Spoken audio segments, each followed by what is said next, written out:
এবার নদিয়া, সেখানে এসআইয়ের আতঙ্কে গলায় ফাঁস লাগিয়ে আত্মঘাতী হলেন এক ব্যক্তি। ঘটনা নদিয়া শান্তিপুর এলাকায়। মৃত ব্যক্তির নাম সুবোধ দেবনাথ, বয়স আনুমানিক 56 বছর। দীর্ঘদিন ধরে তাঁত বুনে কোনো রকম ভাবে সংসার চালান তিনি। এসআইয়ের চলাকালীন বিভিন্ন সময় বিভিন্ন ভুল ভ্রান্তি থাকলে তাদের বাড়িতে নোটিশ পাঠানো হচ্ছে ইলেকশন কমিশনের তরফে। যেহেতু 2002 সালে নাম ছিল না, সেই কারণে চলতি মাসের 4 তারিখে তার বাড়িতে একটি নোটিশ আসে এবং সুখের খবর হলো নোটিশ আসার পর থেকে আতঙ্কে এবং মানসিক অবসাদে ভুগছিলেন সুবোধ দেবনাথ। আজ সকালে শান্তিপুর কামারপাড়ায় তিনি যেখানে তাঁত বোনার কাজ করতেন, ঠিক সেখানেই গ্যারেজেই কারণা থাকার সুযোগ নিয়ে গলায় ফাঁস লাগিয়ে আত্মঘাতী হন। খবর পেয়ে ঘটনাস্থলে পৌঁছয় শান্তিপুর থানার পুলিশ মৃতদেহ উদ্ধার করে ময়নাতদন্তের জন্য নিয়ে যায়। এসআইয়ের আতঙ্কে আবারও আত্মঘাতী বা আত্মঘাতীর ঘটনা নদিয়ার শান্তিপুর, সেখানে গলায় ফাঁস লাগিয়ে আত্মঘাতী তাঁত শিল্পী। ঘটনা নদিয়ার শান্তিপুর এলাকায়। মৃত ব্যক্তির নাম সুবোধ দেবনাথ। এই সকালবেলা একজন কাজে এসেছিল, কাজে এসে কারখানায় কেউ ছিল না, গলায় ধরে দিয়েছে। কি কারণে এমন মানে কারণ তো বলতে পারবো না কি কারণ। কি নাম, কোথায় বাড়ি? নাম হচ্ছে সুবোধ দেবনাথ, বাড়ি হচ্ছে ঢাকাপাড়া বলখোলা মাঠের পাশে। এখানে কি করতো? এখানে কারখানায় কাজ করতো, তাদের কাজ করতো। এখানেই দিয়েছে? এখানেই দিয়েছে। আচ্ছা, মানে হঠাৎ মানে কোনো মানসিক অবসাদে ভুগছিল নাকি? এখন বলতে পারবো না, কদিন ধরে কাজকর্ম ঠিকঠাক করে করছিল না। আবার এসে আর নিয়ে নাকি কে ওকে ভয় টয় দেখিয়েছে অ্যারেস্ট করবে। অ্যারেস্ট করবে, তারপরে বলছে যে আমি যাব না। আমি অনেক করে বোঝালাম, বোঝানোর পরে বললাম যাও, কিছু হবে না। বললাম আমি যাব না। নোটিশ এসছে? হ্যাঁ, নোটিশ এসছে। আপনার সাথে আলোচনা করেছিল এর আগে? আলোচনা বলতে জাতিপত্রর সঙ্গে তেমনভাবে কি আলোচনা করবে, এমনি বলছিল যে আমার নোটিশ এসছে। বললাম যে যাও, কিছু হবে না। বলছে না আমি যাব না, যদি অ্যারেস্ট করে নেয়, আমাকে বলেছে অ্যারেস্ট করে নেবে। তো এই কারণে কে বলেছে তোমাকে অ্যারেস্ট করবে? বলেছে একজনা। তারপর বলেছে যে তোমার যেতে হবে না, কিছু হলে পরে আমি বুঝে নেবো। এই কারণে কি হতে পারে? কে বলেছে, কি বৃত্তান্ত, আমি তো কিছুই জানি না, সবই তো ওনার কথাই বলছে। না, আমি বলছি মানসিক ভয় লাগছিল, ওটা একটা ভয়ে ভুগছিল। ভয় টয় তেমন কিছু আমাকে কিছু বলেনি। আচ্ছা, তেমন কিছু বলেনি। তো সকালবেলা 7:30টার সময় আসে, 6টার সময় বাড়ি যায়, সারাদিন থাকে এখানে। ওর বাড়ির লোক এসছে এখানে? না, এখানে বাড়ির লোক আসেনি, বাড়ির লোক হসপিটালে গেছে। বডি কোথায় এখন? বডি নিয়ে চলে গেছে। কি নাম আপনার? আমার নাম মিঠুন দাস। আপনার এই ইয়েটা, কারখানাটা আমারই। এই জায়গাটার নাম কি? এটা হচ্ছে আগমশুরি স্ট্রিট, কামারপাড়া। আবারও এসআইয়ের আতঙ্ক বাংলায়। আবারও নদিয়ার ছবি উঠে আসছে শান্তিপুর, সেখানে আত্মঘাতী গলায় ফাঁস লাগিয়ে একটা তাঁত শিল্পীর। এবং এসআইয়ের নোটিশ আসার পর হাজিরা দেওয়ার নাম শোনার পর থেকে আতঙ্কে ভুগছিলেন অবশেষে আত্মঘাতী 56 বছরের এই ব্যক্তি। এসআইআর চলাকালীন বিভিন্ন সময় বিভিন্ন ভুল ভ্রান্তি থাকলে তাদের বাড়িতে নোটিশ পাঠানো হচ্ছে ইলেকশন কমিশনের। যেহেতু 2002 সালে নাম ছিল না, সেই কারণে চলতি মাসের 4 তারিখ তার বাড়িতে একটি নোটিশ আসে এবং তারপরে কিন্তু এই পরিস্থিতি দেখা যাচ্ছে। সরাসরি চলে যাবো, আমাদের সঙ্গে রয়েছেন আমাদের প্রতিনিধি তন্ময় ভট্টাচার্য।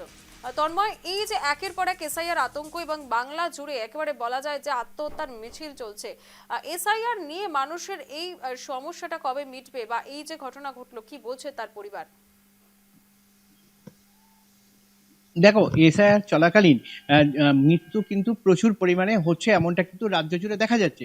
তবে এক্ষেত্রে কিন্তু বিষয়টা অন্যরকম। অর্থাৎ শান্তিপুরের যিনি বাসিন্দা, তিনি কিন্তু মানসিক অবসাদে কিন্তু আত্মহত্যা করেছেন না এসআইআর আতঙ্কে আত্মহত্যা করেছেন, এই নিয়ে কিন্তু এখনো পর্যন্ত দ্বন্দ্ব রয়েছে। কারণ তার পরিবার সূত্রে যেটি জানা যাচ্ছে যে 2010 সালে তার ভোটের নাম তোলা হয়েছিল, কিন্তু 2002-এ তার ভোটার লিস্টে নাম ছিল না।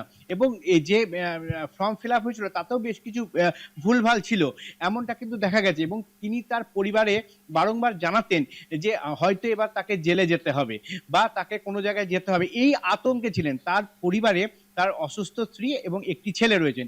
তিনি একজন তাঁত শিল্পী, কোনো রকমের তিনি সংসার চালান। কিন্তু এই 56 বছরের এই দেবনাথ বাবু, তিনি কিন্তু রীতিমতো আতঙ্কে ভুগছিলেন এবং সেই কারণেই তিনি আত্মহত্যা করেছেন বলে এমনটা কিন্তু পরিবার সূত্রে দাবি করা হচ্ছে।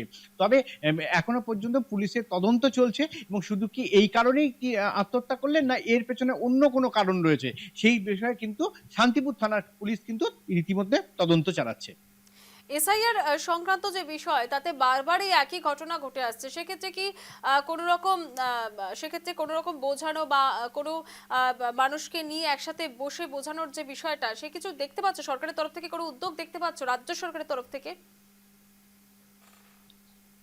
দেখো এসআইআর নিয়ে যে ঘটনা চলছে রাজ্য জুড়ে, সেখানে কিন্তু কোনো রকম রাজ্য সরকারের তরফ থেকে কোনো রকম কিন্তু বোঝানো কর্মসূচি হচ্ছে না।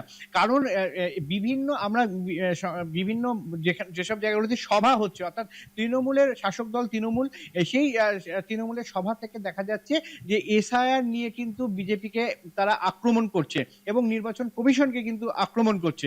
কিন্তু সেখানে কিন্তু উল্টো দিকে কখনোই মানুষকে বোঝানো বা কিভাবে সমস্যার সমাধান করা যায়, কোন সমস্যার থ্রু দিয়ে চলা যাবে, এমন কিন্তু কিছু দেখানো হচ্ছে না।